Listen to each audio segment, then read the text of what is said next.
కాంగ్రెస్ ప్రభుత్వంపై ఫైర్ అయ్యారు బీఆర్ఎస్ నేత ప్రవీణ్ కుమార్. తెలంగాణలో 12,000 కోట్ల విలువ చేసే డ్రగ్స్ పట్టుబడడం కాంగ్రెస్ ప్రభుత్వ అసమర్థ పాలనకు నిదర్శనమని విమర్శించారు.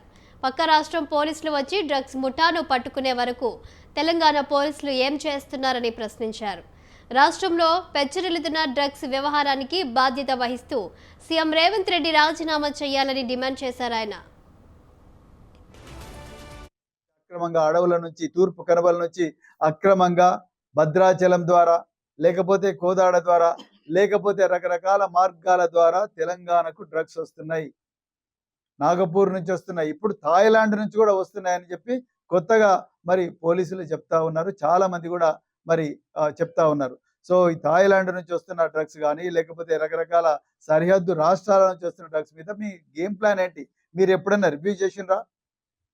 ఇంటిగ్రేటెడ్ కమాండ్ అండ్ కంట్రోల్ సెంటర్ను కేసీఆర్ గారు 700 కోట్ల రూపాయలతోని గొప్పగా మరి కడితే ఆ ఇంటిగ్రేటెడ్ కమాండ్ అండ్ కంట్రోల్ సెంటర్లో మీరు డ్రగ్స్ మీద, మాదక ద్రవ్యాల మీద, వీటన్నిటి మీద రివ్యూ చేయాల్సింది పోయి మీరు రాజకీయ పార్టీ కార్యకలాపాల కోసం దాన్ని వాడుకుంటా ఉన్నారు. మీ పార్టీ గాంధీ భవన్ ఉంది కదా, గాంధీ భవన్లో చేయాల్సిన పనులు గాంధీ భవన్లో చేయండి, సెక్రటరీ చేయాల్సిన పనులు సెక్రటరీలో చేయండి. ఇంటిగ్రేటెడ్ కమాండ్ సెంటర్లో మీరు క్రైమ్ను రివ్యూ చేసేదంటే క్రైమ్ రివ్యూ చేయండి హోంమంత్రిగా.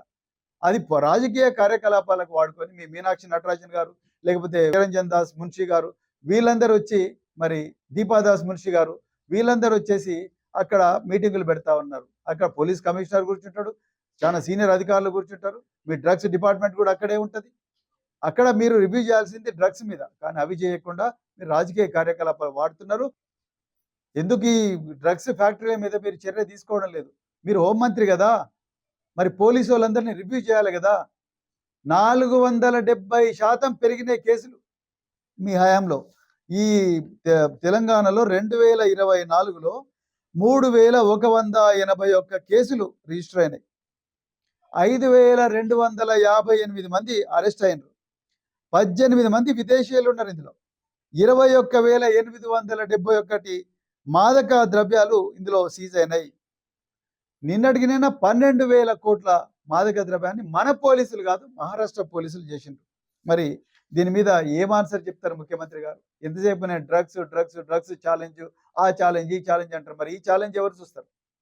డ్రగ్స్ తయారు చేసి ఛాలెంజ్ ఎవరు చూస్తారు? అందుకొరకు దీనికి నైతిక బాధ్యత వహించి హోంమంత్రి అయిన రేవంత్ రెడ్డి గారు వెంటనే రాజీనామా చేయాలి. కేవలం మాటలు చెప్తే సరిపోదు రేవంత్ రెడ్డి గారు, మీరు చేతల్లో చూపించాలి.